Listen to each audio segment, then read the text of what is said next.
Hey folks, thanks for stopping by Cedar Song Farm.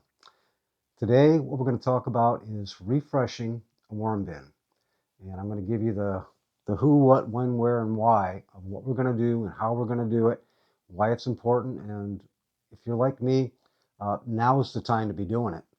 It's the end of the growing season here. The gardens are just about done. If you're like me and you've got a lot of worm bins, chances are those worm bins are full of castings because you've used all you can. Now that the season is over for growing, your bins are probably full. Mine are. So I'm going to show you how I go about harvesting the castings, sifting them out, and then storing the castings, and why it's important to do it all. Come along with me. Right now I'm going to show you what we've got going on and talk a little bit more about why we're going to do it.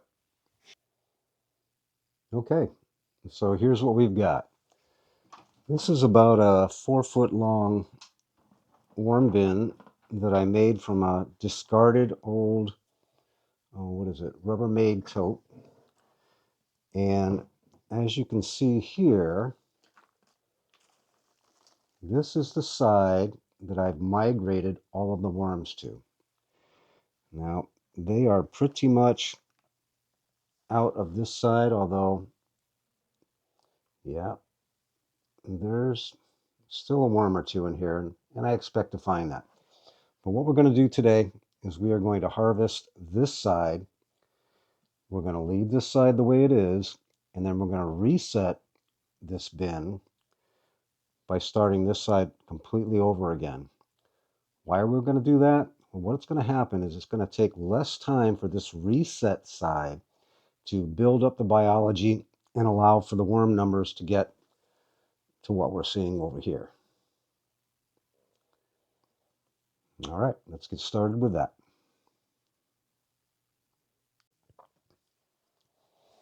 Okay, let's harvest some castings. Now, while I do this, let's talk a little bit about the why. I've got a lot of castings coming up here, and that's great because if I harvest all these castings now, separate these worms, store them, I'm going to have plenty of castings for starting my spring seedlings, and then plenty of castings already at the ready for potting up and for planting in the garden. Now, folks, if you're thinking about worms, or if you've got castings that are ready to be harvested, do it now, because if you wait, what's going to happen is you're not going to have those castings available come time when you need them. I really recommend to folks, if you're looking to start into worms, or if you've already got them but you're looking to increase the amount you've got. Oh, there's an avocado seed. Okay, that'll be sifted out. If you're looking to have the castings ready, you got to do it now.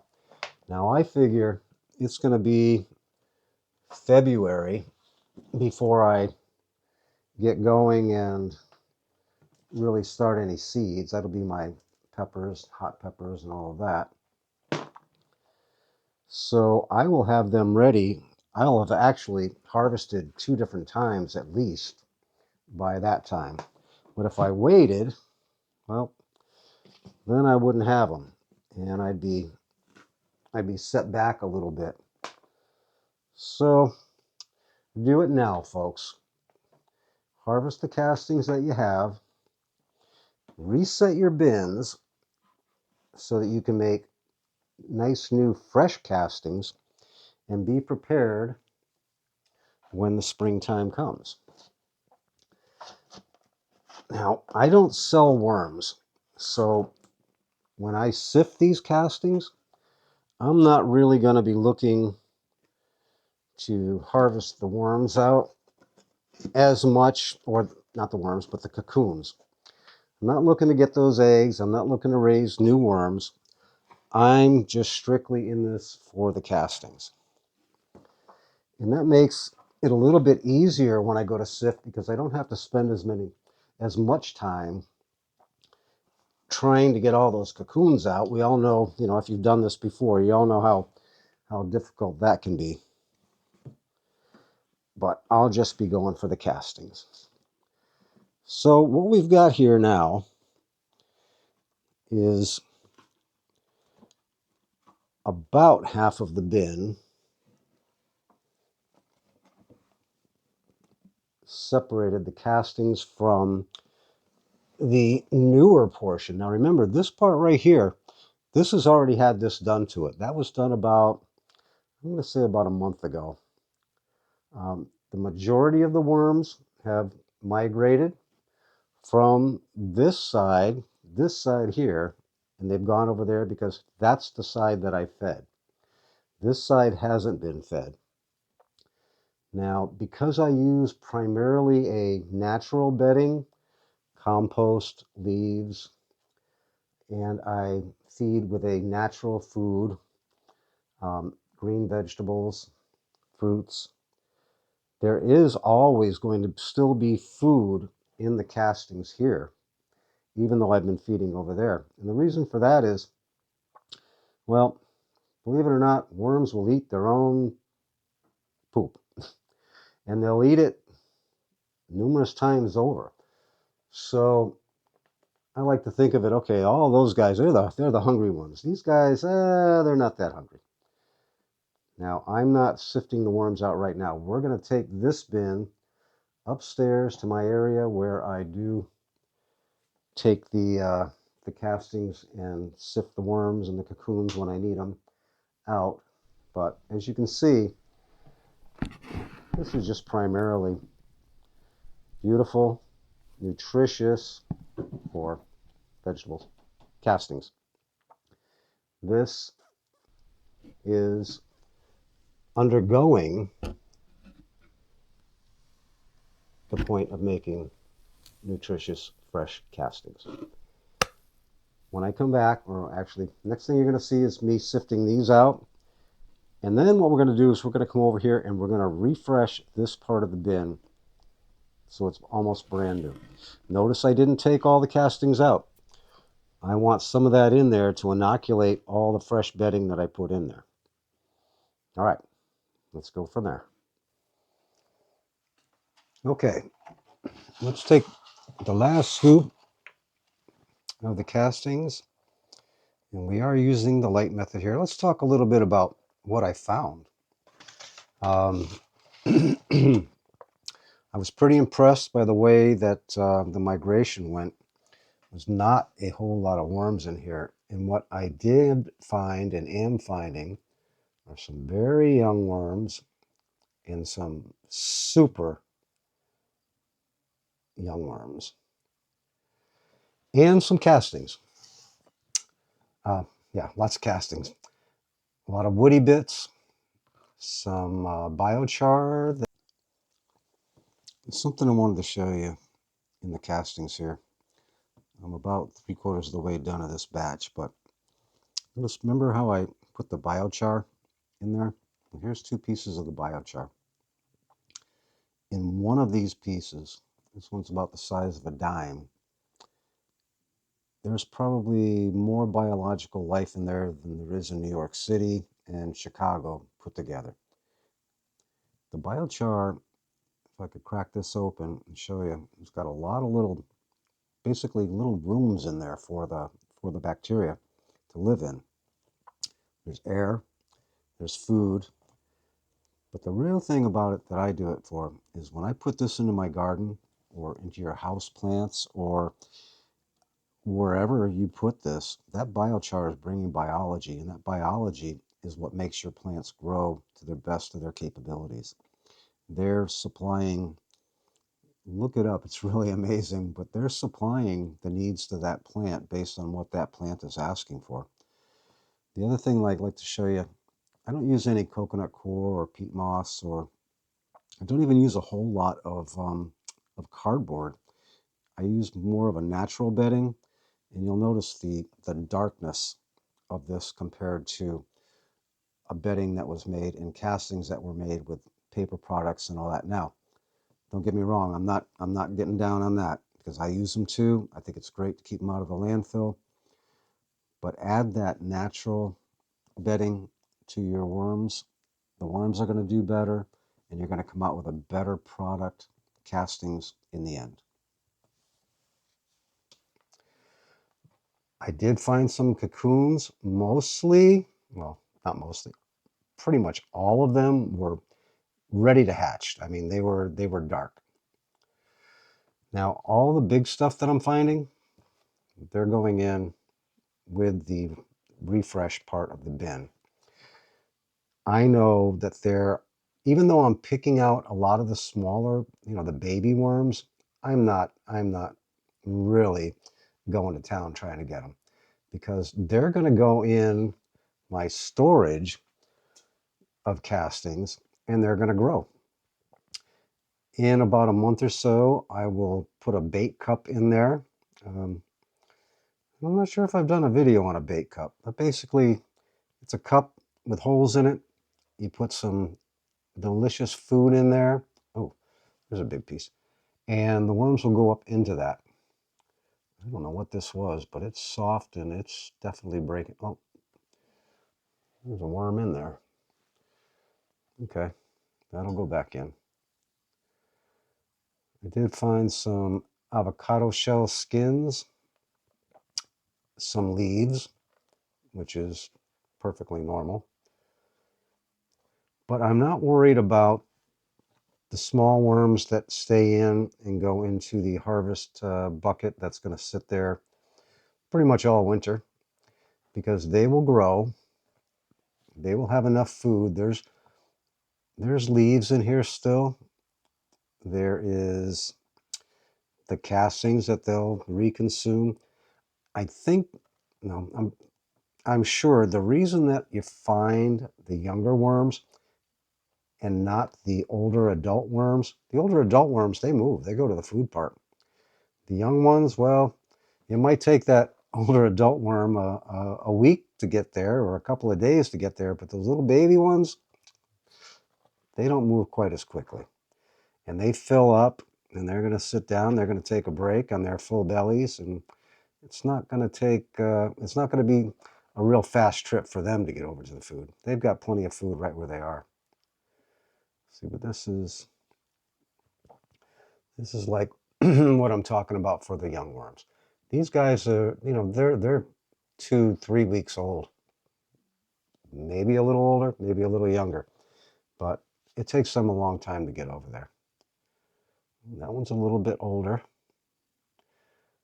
So not all the worms left, but I am impressed with the way that this particular migration worked out. So now what we're going to do, I'm going to take this 5-gallon bucket of castings and we're going to put, well, actually, first thing we're going to do, we're going to take these worms and we're going to get them in their new home.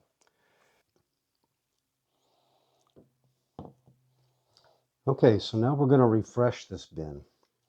And like I mentioned before, what I like to do is to try to simulate as close as we can what the worms are going to find in their natural environment. So what I've got, this is wood chips. And these wood chips have been soaked. They've actually been through a composting phase, a thermophilic phase, where they've been heated up. But that's what they're going to find at the bottom of a red wiggler's basic range. The red wigglers don't go down that far, but they're going to find the harder, crunchier, less broken down stuff further down in their environment. So we'll put some wood chips in there. This is compost from my compost bins that has been through a almost complete composting cycle. Very nutritious for the worms. What they're going to find at that lower level, stuff that's pretty much already been broken down. We're going to give them a good dose of that. Now, a lot of folks think, oh, you're cheating. You're putting in compost into composting worms. Well, you might want to call it cheating. You might want to call it getting the job done a little quicker. I call it giving the worms the environment that they should be in. Now, this part here is something that the worms aren't going to actually find in their environment for the most part. This is biochar. I make this. If you want, you can check on my channel. I show how I do it. So what this does is it it gives the bacteria, that's what we're looking for with the red wigglers, with the composting worms for our gardens, for our plants. We're looking for that bacteria. What it does, it gives them a place, that bacteria, a place to go to. It also adds a great carbon source to the worm bedding itself and for the plants, because when I harvest this biochar is going to come with it. And that's going to really bump up the chemistry, if you will, in my farm garden beds. Now, okay, all you cardboard lovers, no, I didn't forget you. Cardboard's a very important part of this. This has been soaked in rainwater really for about 2 days now. We had a good 2 days of rain off and on, which we needed desperately. But it's a great carbon source. The worms love it. There's something about cardboard that they enjoy. What it is exactly, maybe it's just the carbon itself. Maybe it's because of the way it's shredded, it's easy for them to move around and get through. But we're going to add a good dose of that as well. And then, excuse me, something that I use a lot of in my worm bins. Yep, you guessed it. Leaves. Leaves is going to make up, for the most part, the entire top layer. Leaves are a great carbon source. They're also a great food. I mean, you go out in the woods, you walk around, you kick up some leaves. What do you find underneath it? Worms. They love it. Now, these are dry. These aren't just like you went out and raked up a pile of leaves and that kind of thing. These have been kind of chopped up a bit. Makes it easier for the bacteria to get into the leaves, to break it down. Notice there's no other bugs in here. Now, sure there are. There's billions and billions of bacteria. Excuse me. And there are probably still some bugs and stuff like that in here. And that's great. That's what composting is all about. They are part of the system. So what I'm going to do, and I forgot to bring it out here, but I'm going to do this. I'm going to get some water, and I'm going to spray this down. Let's put a little bit more on there. Now notice, right now, the level of the side that we just did is almost equal to the side that's going to get done in about a week or two. This part here, once the worms get in there, once the biology of the bin starts getting to it, this is going to sink down.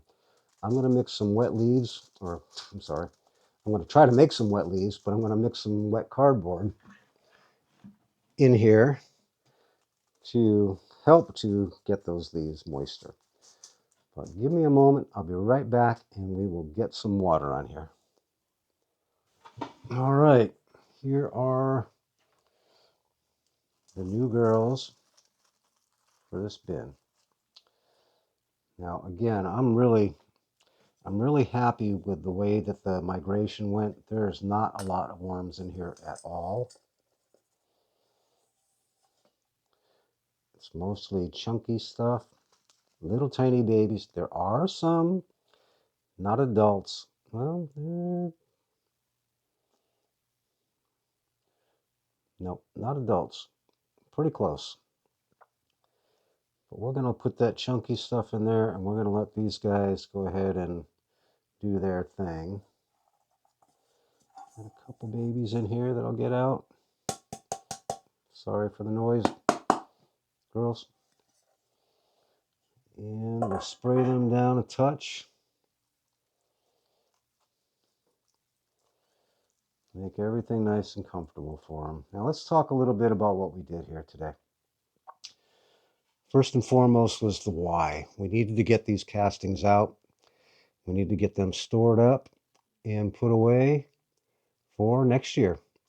In 3 months, this side is going to be, well, filled up even higher as they chew everything down and everything, the decomposition process takes place. I'll fill this up in about a month, 3 weeks. This side is going to be harvested. They are already pretty close to getting there. We'll harvest this, and then I don't know, probably about, I'm going to say January, this side will be ready for harvesting too. And what that does is it allows me to go ahead and have lots of castings ready for the springtime and for the summertime, for my garden, for my farm. What else was I going to talk about here? I know I'm missing some stuff. I'm sure I'm missing some stuff. But folks, I hope that you got something out of this.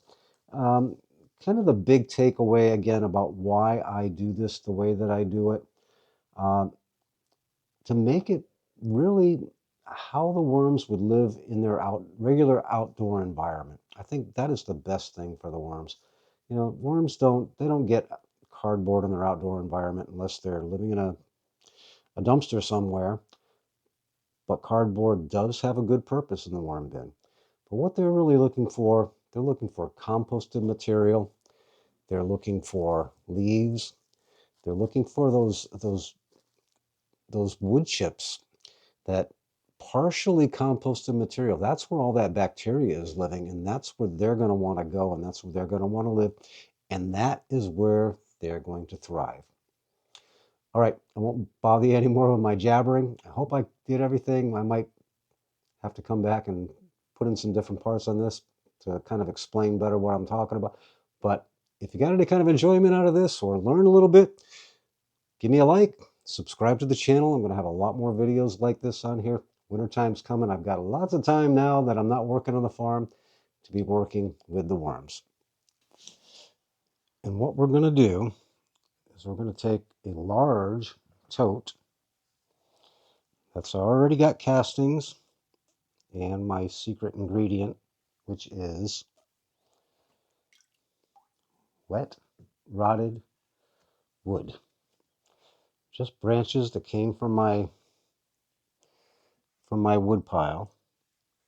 These are soaked and they're pulpy. What that's going to allow to happen is for moisture to stay in here, and for whatever wisps or baby worms that hatch out or are already living in here to have something to feed on. It's also going to add a fungal element to the castings as well. So all we do, put those in there and dump out the castings. All the castings, all the little baby worms that I missed when I was sifting them out, they're going to live in here. Now I will use a bait cup in a little while, a month or so, 3 or 4 weeks, and I'll pull these little guys out. But in the meantime, they're going to be eating all of the other little parts in here that aren't fully castings yet, although pretty much all this is castings. But they're going to eat all those parts, so that when I do get around to go ahead and using these castings and I sift them through my sift, all the big stuff's going to be broken down. But I can go ahead, excuse me, and cover this up, keep the moisture in, keep the darkness in there for the worms, and not have to worry about it. Now, if you're going to store these somewhere where you've got mice or maybe cats like I have, You might want to put a cover on this, and we're going to do that. But you can stack these right up, and by springtime, I'm going to have probably a good 4 or 5 of these totally filled, ready to start my seedlings, ready to put in my garden come spring. Folks, that's another reason why I'm saying if you're getting into worms right now, now's the time. Don't wait, because if you want to have a lot of castings when you need them, you need to start now. Now is also a good time to order from whoever you get your worms from. Before the freezing weather comes and they send them to you and they froze and died, get them now. It'll give you time to raise them and get your castings for the spring. Okay, that's how I go ahead and store my castings.